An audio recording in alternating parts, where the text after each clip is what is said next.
Hey, there you are. So glad you made it here. I was just thinking about you. Today I want to talk about whirligig linkages. It's a pretty important part of the whirligig.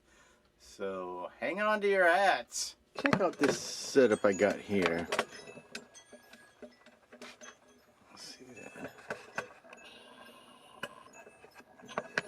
Right now I'm using 1/8 inch stainless steel rod. I got it all bit up.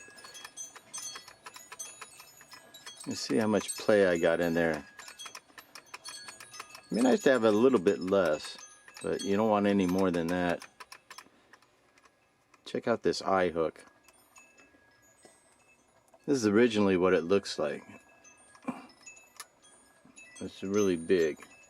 You don't want to have a whole lot of play in your linkages. If you've ever had to replace your universal joints on your drive shaft, you know you don't want a lot of slop in your linkages. You get a little bit of slop and pretty soon it turns into a lot of slop. Let me show you how I'm modifying these eye hooks to tighten them up. I got these heavy duty cutters. I think they're cable cutters is what they call them. I usually start somewhere right about here.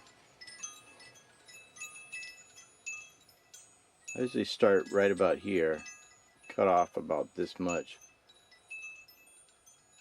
You gotta be a tough guy too, especially this. I'm using, let's get a good look at this. I got these from Home Depot. 1/8 inch, 1 3/16 inches long, stainless. You just got to be a tough guy here, and sometimes I like to use two hands. And it's also a good idea to put a towel over it so it doesn't go flying everywhere.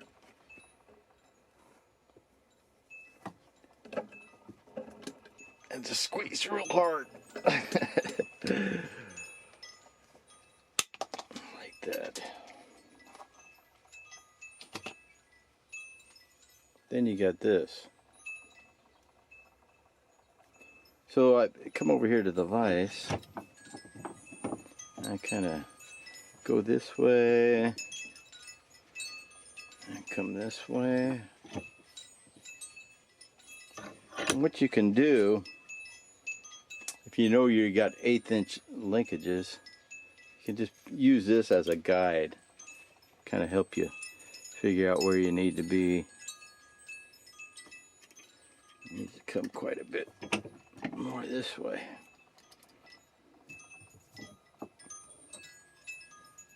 There we go. I still got quite a bit of slop in there. Might be able to get it this way.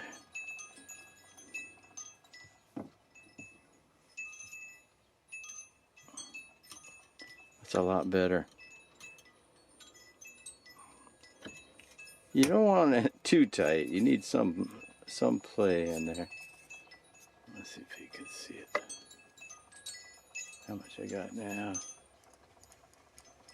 It's not too bad. It could be just a hair tighter. But I would say get your linkages at least this tight. If you want to really be a stickler, you can even refine it more. A lot of times I'll take and I'll just cut off a little, one more little slice.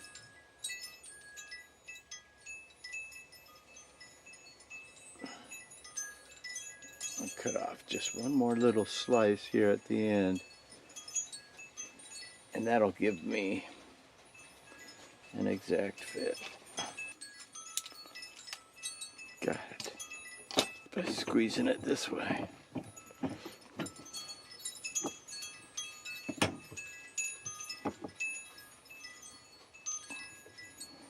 Oh yeah, that's even better.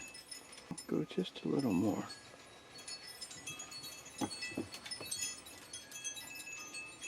Alright, check out this eye hook now.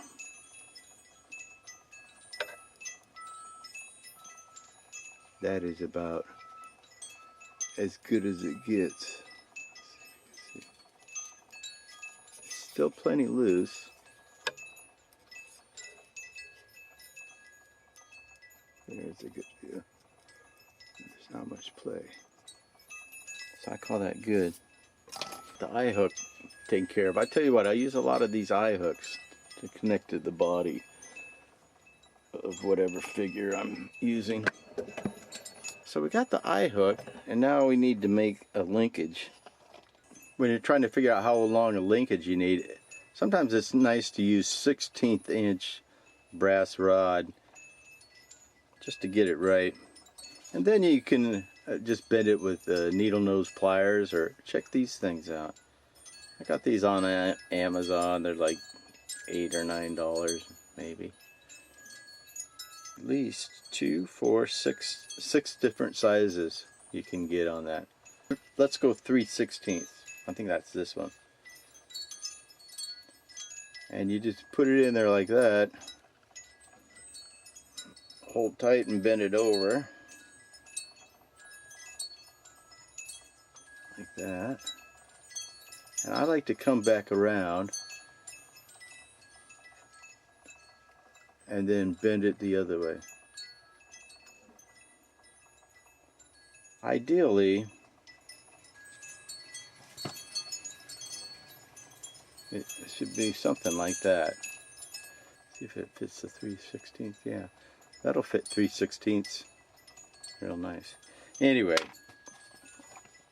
this is good for doing mock-ups. And then once you know how long a piece of linkage you need, bend it out of some 1/8 inch stuff. I like to use the 1/8 inch.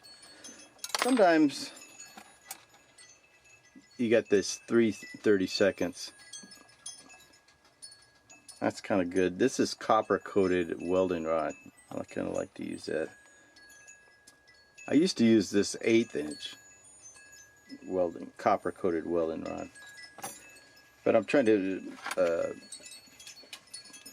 use all stainless steel now, so there's nothing rust.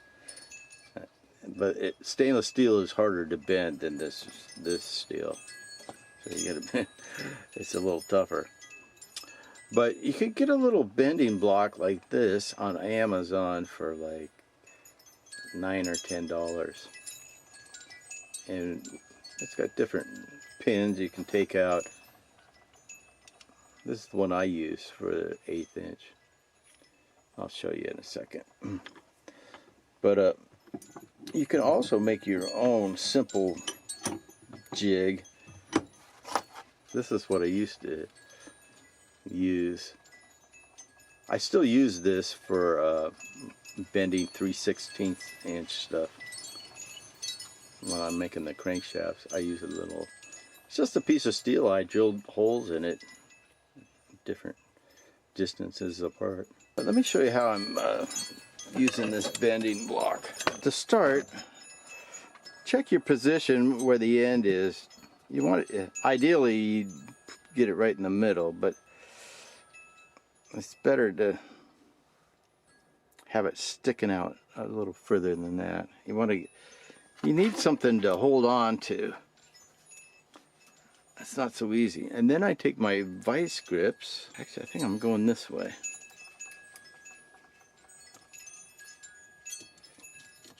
But it's good I showed you. And just tighten up those pins. And then you just got to be a tough guy and and refit over there. It's not too easy, but it'll keep you in shape. Okay, then it's the same thing. Oh crap!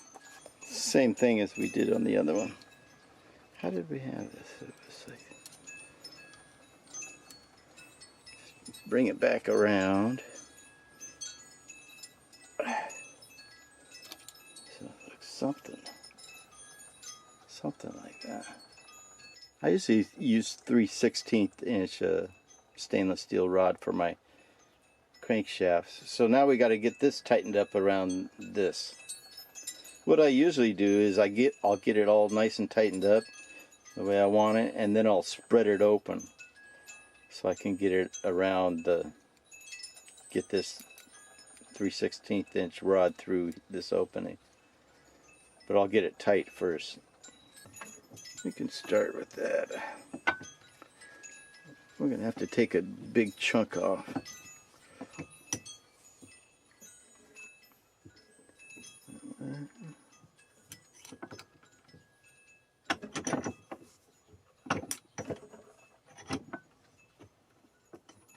Come on.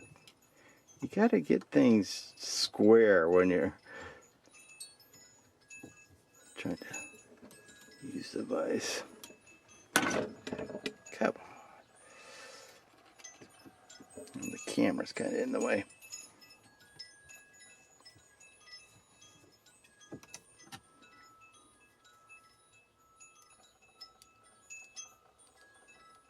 Yeah, it's not tight enough for me.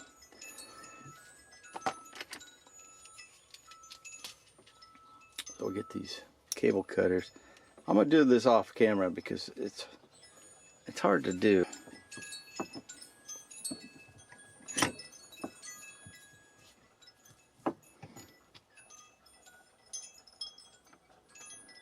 Go this way a little bit.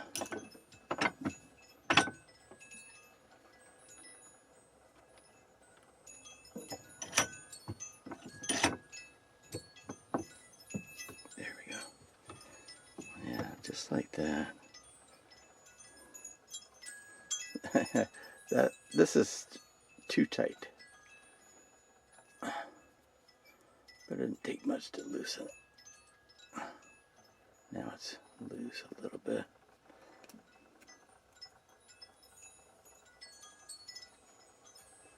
It's not perfectly round there. Then I know I got the right size. I'll come in here with a screwdriver and open it up just by twisting the screwdriver.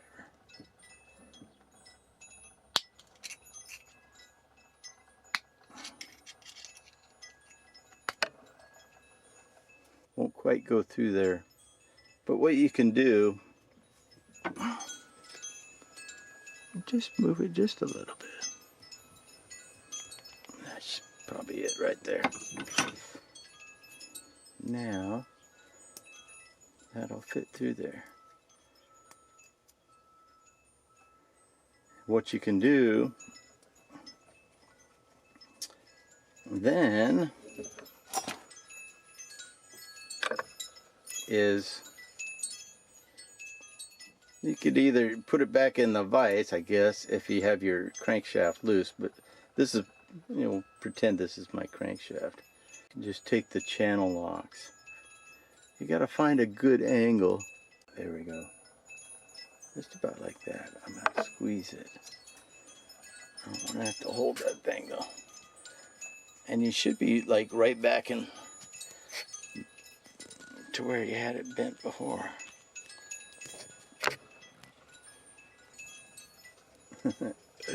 Maybe too much. Anyway, that's what you're supposed to do. If you get it too much, just come back with the screwdriver and just twist a little. Alright, we got plenty now. Yeah. That's not too bad. There's a little bit of slop in there.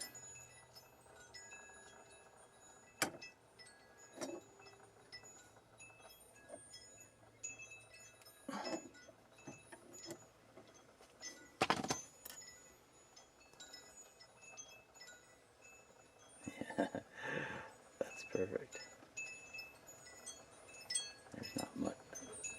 There's not much play in there now. If you have any problems, you can just crack it open just a little bit. But that's not bad. Don't be afraid to put a little lubricant on your linkages. I got some. This isn't. I put some automatic transmission fluid in this bottle. So it used to have some oil, but now it's got automatic transmission fluid. It's a nice light oil. And just put a little drop on there. You don't need much. If you see a drip, wipe it off. That helps your linkages quite a bit. The other thing is, don't get caught up thinking your linkages have to be straight. You can see this one here. I really got a big wow in there. I wanted to be able to adjust this arm so it wouldn't hit the guitar.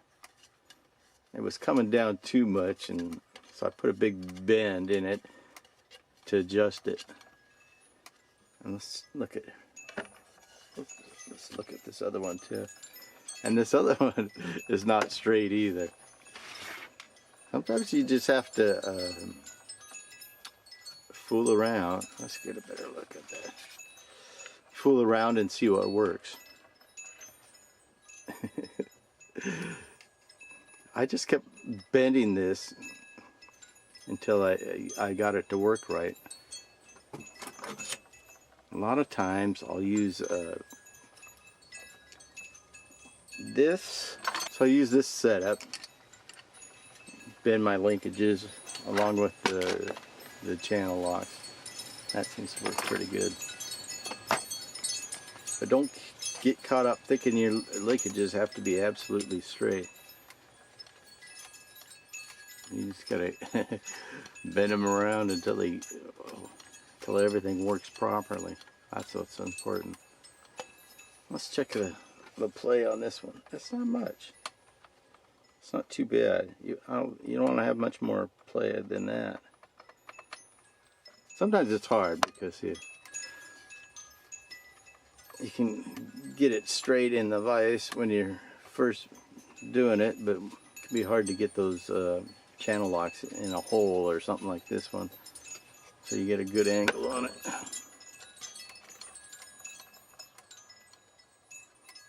Well, I hope that helps you out with your whirligig linkages. Thanks for stopping by. I sure appreciate it. Please subscribe to my channel. It helps me out a lot. Take care. I'll see you down the trail. Bye now.